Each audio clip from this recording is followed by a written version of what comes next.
Ms. Sally at lahat ng mga kasama sa Senate media.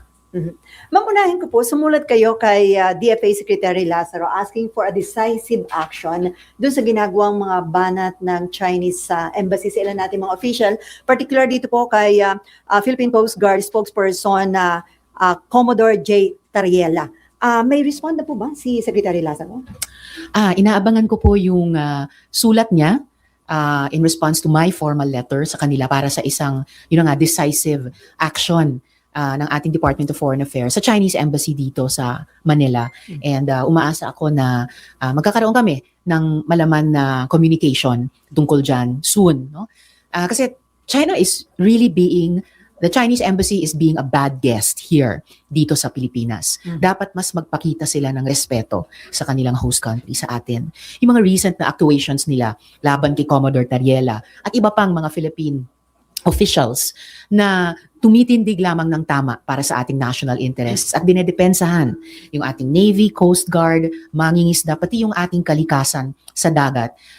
Tuwing ito ay nilalabag ng China. Tama lang yon, no? On the part of Philippine officials at ang pag-atake sa kanila ng Chinese Embassy ay paglabag sa Vienna Convention on Diplomatic Relations. Kaya humihingi ako ng tugon mula sa DFA tungkol dyan. So ma'am, ano ba yung decisive action na dapat inasahan nyo na gawin ng DFA?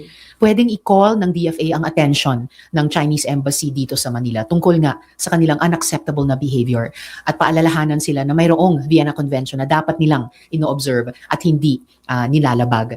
Masyado namang pa-victim ang pag-uugali ng Chinese Embassy dito sa Manila. After all, sila po yung umaatake ng lasers at kung ano-ano pa sa ating mga uniform services. Sila ang nagtataboy sa ating mga mangingisda sa fishing grounds ng Pilipinas. Sila ang sumisira ng ating likas yaman sa dagat. So tigilin nila yung ganyang masyadong pagiging balat sibuyas. Samantala kami naman na mga nagtatrabaho at opisyal sa iba't ibang sangay ng gobyerno, magpapatuloy kami sa pagtataguyod ng ating pambansang interes at hindi kami pwedeng manahimik lamang. Hindi pwedeng manahimik lamang si Commodore Tariela, si Senator Kiko, si Rep. Laila at marami pa kaming mga iba. Hindi kami pwedeng tumigil at hindi kami titigil dahil lamang baka ma-hurt yung feelings ng Chinese Embassy. Hindi pwedeng tumigil at hindi pwedeng matakot na magsalita at pumuna. Bakit kami matatakot magsalita? Tungkulin namin magsalita kapag kailangang itaguyod ang interes ng Pilipinas at nating mga Pilipino at lalo na kapag nilalabag ang karapatang ito. Ma'am, are you a little bit disappointed sa DFA dahil wala nga silang agarang decisive action na ginawa tungkol dito? Hindi na ako nagkaroon ng pagkakataon na ma-disappoint dahil at least sumulat na ako kay Secretary Lazaro at umaasa ako na siya ay magpapadala rin ng formal na sulat at na magkakaroon kami ng direct communication tungkol dito. So I am hopeful na tutugunan nila kung hindi man ay isinasagawa na ang isang tugon sa aking panawagan. Ano yung possible implication kung walang gawing aksyon yung concerned government agencies natin like the DFA? I don't think that's an option na pwedeng i-consider ng Philippine government kahit aling branch sa amin.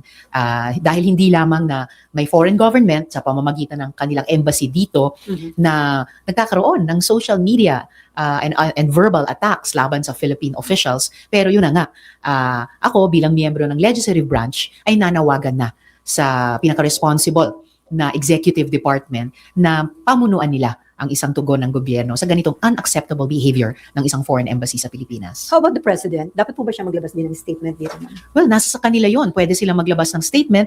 It would be consistent dun sa kanilang pagpihit sa dating foreign policy na halos exclusively nakatutok lamang sa Beijing papunta sa isang mas malawak na alyansa ng mga like-minded nations. So hindi lang bumabalik sa traditional alliance sa Washington, pero nagre-reach out at tumatanggap ng suporta sa mas maraming mga bansa na naniniwala sa rule of law at sea, naniniwala sa mapayapang conflict resolution at conflict prevention, naniniwala at kampi sa atin sa ating tagumpay sa Hague Tribunal, no, vis-a-vis China at yung kanya ngayong isinaisang tabing 9-dash line.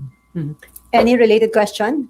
Wala na. Ma'am, may nakita akong picture na pinost ni dating Senator Antonio Trillanes, meeting nyo with Senator Laila de Lima, sino ba mga kasama? Si Lacson ba yun? Alex Lacson. Alex Lacson. Ano po yung naging agenda ng meeting niyo? Hindi po yung meeting, kaya wala pong agenda.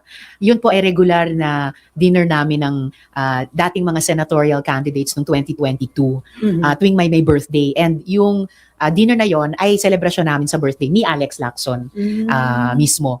Tuwing Pasko din o New Year, nagdi-dinner kami these last 4 years. So masaya ako na sustain namin yun. So of course doon pwede namin pagkwentuhan kahit ano. No? Pero walang agenda kasi hindi po meeting. Wala na pag-usapan about the 2028 elections. Of course, kasama na po yun sa mga personal at saka work updates ng bawat isa. As I said, free-flowing lagi ang conversations namin. Kaya naglo-look forward ako sa mga dinners namin na iyon several times a year. So napag-usapan din yung mga current events, yung mga national issues na kinakaharap ng ating bansa. Of course, lagi po. Kasi whether nasa gobyerno kami, tulad namin ni na Rep. Chel, Rep. Laila, or wala na, or wala sa gobyerno, tulad ng ibang mga kaibigan at kasama namin, lahat laging concerned sa ganyang mga issues. Ma'am, kayo actively nagpa-participate sa Blue Ribbon Committee hearing. Kayo ba'y kontento dun sa takbo na investigasyon? Kasi yung Minority Bloc naglabas ng report na parang nag-express ng disappointment, binabatikos, parang hindi sila kontento sa takbo ng investigation. How about you, ma'am? Hindi ko pa actually nabasa yung buong report. Okay, that's one. And definitely, si Blue Ribbon Chair, Senator Ping, ay kayang-kayang at substantively ma-address yung anumang issues tungkol sa pagkondukta ng hearings ng Blue Ribbon na I have been very satisfied to participate in and will continue to participate sa mga hearings na ito.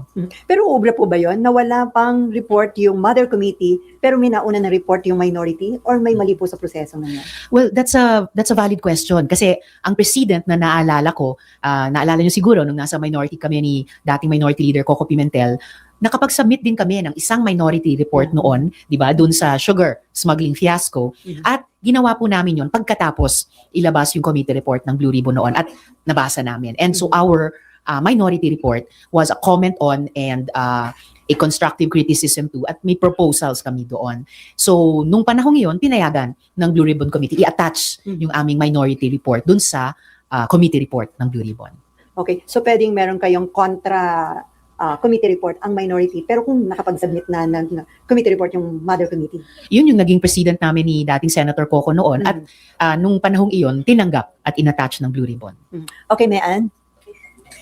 Ma'am, ang sinasabi kasi ng ilang mga taga-minorya, bitin na bitin daw po yung hearing ng Blue Ribbon. For example, pinatawag yung dalawang staff doon sa may 30 Tamarin po na sinasabing may kaugnayan yung si Diskaya kay Romualdez.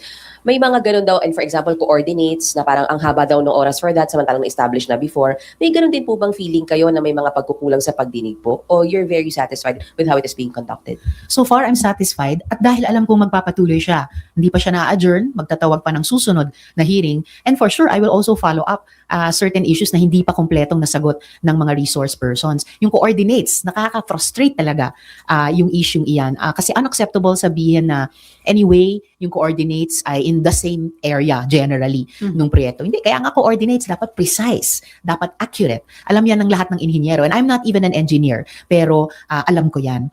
Tuloy na sayang ang oras, ang resources, pati ang pasensya ng taong bayan. Dahil inamin ng mga government or executive resource persons nung nakaraang hearing na halos kailangan ulitin ang halos lahat ng mga audit at internal investigation nila. So I am hoping na yung ICI, yung Ombudsman, yung DOJ ay magsasagawa ng kompletong kailangang re-investigation or re-internal audit sa lahat ng mga proyektong suspected ngayon, either ghost o di kaya ay substandard. At huwag na huwag gagamitin nino man yung issue ng inaccurate, of all things, inaccurate coordinates para maliitin ang galit ng mamamayan or anong sabi ng mga bata, i-gaslight ang publiko, no, sa indignation talaga at pagnanasa sa katotohanan at hustisya.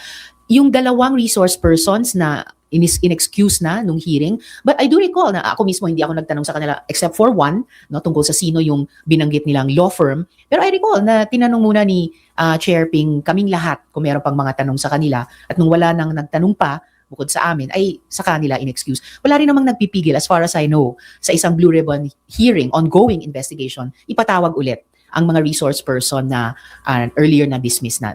Na-observe ko yon nung investigations ng Senate Committee on Women and lalo na sa Blue Ribbon.